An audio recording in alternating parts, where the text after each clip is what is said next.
नमस्कार दोस्तों, एक बार फिर से आपका स्वागत है डॉक्टर निगम्स होम्योपैथी चैनल में। मुझे विश्वास है कि आपको इस चैनल से बहुत अच्छी जानकारियां मिल रही हैं। जैसा कि मैं आप लोगों के इनपुट्स को देखता हूं, मेरा उत्साह और बढ़ता है और मैं चाहता हूं कि आपको और अच्छी जानकारी दूं और सही और गलत में आप फैसला ले सकें, इसमें आपकी हेल्प करूं। और अगर आप मेरे चैनल द्वारा ऐसा कर पा रहे हैं तो आप इस चैनल को लाइक करें, शेयर करें, सब्सक्राइब करें और हाँ, बेल आइकन ज़रूर दबाएं। आज हम लोग बात करेंगे एक टेस्ट की।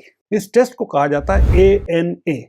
ये टेस्ट आपका डॉक्टर कब कराता है और ये टेस्ट अगर पॉजिटिव आ जाता है तो आपका डॉक्टर क्या कहता है, और ये टेस्ट अगर पॉजिटिव आ जाता है तो होम्योपैथी में आपके लिए क्या उपाय है, इसके बारे में बात करते हैं। दोस्तों, ANA की ज़रूरत आपको तब पड़ती है, ये आपका डॉक्टर तब ऑर्डर करता है जब आपको जोड़ों में दर्द हो, मसल्स में दर्द हो, जोड़ों और मसल्स में स्टिफनेस आ रही हो या स्वेलिंग हो रही हो, आपको थका थका महसूस होता हो, आपको बार बार या परसिस्टेंट लो ग्रेड फीवर रहता हो, आपके गालों में, नाक के ऊपर एक रैश पड़ जाए जो कि बटरफ्लाई की तरह लगे, इसको बटरफ्लाई या बैट विंग्ड रैश कहते हैं। अगर ऐसा रैश हो, आप कमजोर फील करते हो, आपको लाइट से दिक्कत होती हो, यानी कि आपको फोटो सेंसिटिविटी हो, आपके हाथ और पैर में सुन्नपना या झुंझुनाहट होती हो, आपके बाल गिर रहे हो और जाड़े में अगर आपके हाथ उंगलियां नीली पड़ जाती हों और दर्द करने लगती हों, जिसको कि रेनॉल्ड फिनोमेना कहते हैं।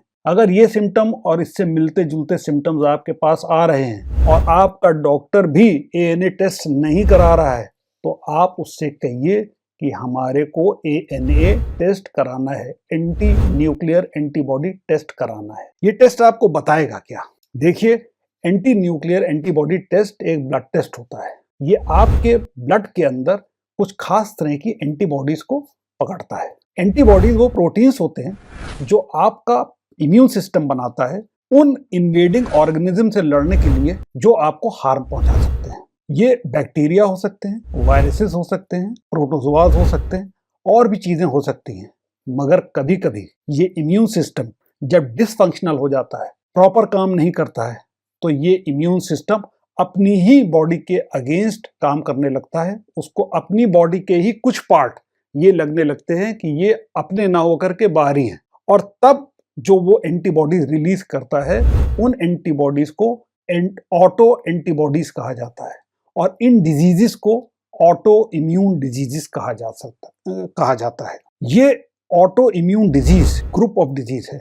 विटिलिगो सफेद दाग भी ऑटो इम्यून डिजीज है। थायराइड हाइपोथायराइडिज्म भी ऑटो इम्यून डिजीज है। बहुत सारे ऑटो इम्यून डिजीजेज हैं। रूमेटॉइड आर्थराइटिस, जोड़ों का दर्द, गठियाबाई भी ऑटो इम्यून डिजीज है। नाउ, सबसे पहला टेस्ट, अगर आपको ऑटो इम्यून डिजीज का शक हो रहा है तो सबसे पहला टेस्ट डॉक्टर कराएगा ANA। अब ANA टेस्ट पॉजिटिव आने का मतलब यह है कि ANA आपका नॉर्मल से ज्यादा बढ़ा हुआ है। नाउ, ये जो ऑटो एंटीबॉडीज हैं, एंटी न्यूक्लियर एंटीबॉडीज जो हैं, ये आपके जोड़ों को डैमेज कर सकते हैं, आपके स्किन को डैमेज कर सकते हैं, आपके मसल्स को डैमेज कर सकते हैं, अदर पार्ट्स ऑफ बॉडी को भी डैमेज कर सकते हैं। सबसे कॉमन ऑटो इम्यून डिजीज जो है वो है systemic lupus erythematosus, SLE। Second number पे rheumatoid arthritis, scleroderma, Sjogren syndrome. तो ऐसे केसेस में ANA पॉजिटिव आता है। फिर ये जो सब क्लासिफिकेशन इन डिजीजेस का है, इसके लिए अलग अलग टेस्ट होते हैं। जैसे कि रूमेटॉइड आर्थराइटिस के लिए टेस्ट होता है जिसका नाम होता है NTCCP। स्क्लेरोडर्मा के लिए टेस्ट होता है जिसका नाम होता है SCL70। मगर जो बेसिक पहला टेस्ट है वो होता है ANA। नाउ, अगर आपको ऑटो इम्यून डिजीज हो जाता है तो एलोपैथी में क्या कहा जाता है? हम आपको स्टेरॉइड देंगे, हम आपको इम्यूनो सप्रेसेंट देंगे, और वो जो ट्रीटमेंट होता है वो पेशेंट की इंडिविजुअल नीड्स को ना देखते हुए एक प्रोटोकॉल बेस्ड ट्रीटमेंट होता है, जिसमें कि डोज बहुत इंपॉर्टेंट होती है, पेशेंट की इंडिविजुअल कॉन्स्टिट्यूशन उतना इंपॉर्टेंट नहीं होता है, जिसके कारण मैसिव साइड इफेक्ट्स आते हैं और अक्सर पेशेंट अपना इलाज छोड़ देते हैं। वो और जगह आंसर्स ढूंढते हैं और पैथीज में आंसर ढूंढते हैं। और मैं आपको प्रॉमिस करता हूं कि होम्योपैथी में इसका बहुत ही बढ़िया इलाज है। जितने भी ऑटो इम्यून डिजीजेज होते हैं उनके लिए होम्योपैथी से बढ़िया कोई पैथी नहीं है। उसका कारण है होम्योपैथी एक होलिस्टिक ट्रीटमेंट है। जो कि बेस होता है on the mind body symptoms, और गट इम्यून इम्बैलेंसेस को वो अपने संज्ञान में लेते हैं। जब भी हम होम्योपैथी की हिस्ट्री लेते हैं और एनालिसिस करते हैं तो हम टोटलिटी ऑफ सिम्टम्स देखते हैं, जिसमें हम माइंड और बॉडी दोनों के सिम्टम्स को लेकर के एक टेलर मेड सोल्यूशन अपने पेशेंट के लिए बनाते हैं, जिसको कि हम लोग इंडिविजुअलाइज्ड ट्रीटमेंट कहते हैं। होम्योपैथी का एक प्लस पॉइंट ये भी है कि इसमें कोई साइड इफेक्ट नहीं होता है। ये जरूर है कि होम्योपैथी से बुरा इफेक्ट हो सकता है अगर होम्योपैथ कच्चा है, मगर होम्योपैथी से कोई साइड इफेक्ट नहीं होता है। और मैं आपको ये प्रॉमिस करता हूँ कि आपको ऑटो इम्यून डिजीज में होम्योपैथी से हमेशा पॉजिटिव आउटकम मिलेगा। वो कितना पॉजिटिव होगा, आप कहाँ तक ठीक होंगे, ये इंडिविजुअल टू इंडिविजुअल डिपेंड करता है। मैं आपको आज एक केस दिखाता हूँ। ये मिसेस ए कुमार, 55 साल की इनकी उम्र। ये जब मेरे पास आई तो इनको रिकरेंट यूटीआई फीवर रहता था, साथ ही साथ इनको स्क्लेरोडर्मा था, इनको रिमेटॉइड आर्थराइटिस था और इनको रेनॉल्ड्स फिनोमेना हर जाड़े में होता था। इनका एएनए जब कराया गया, ये बात है 18/12/2023 की, इनका एएनए आया 1.86। एएनए अगर 1.20 से ज्यादा होता है तो उसको पॉजिटिव कहा जाता है।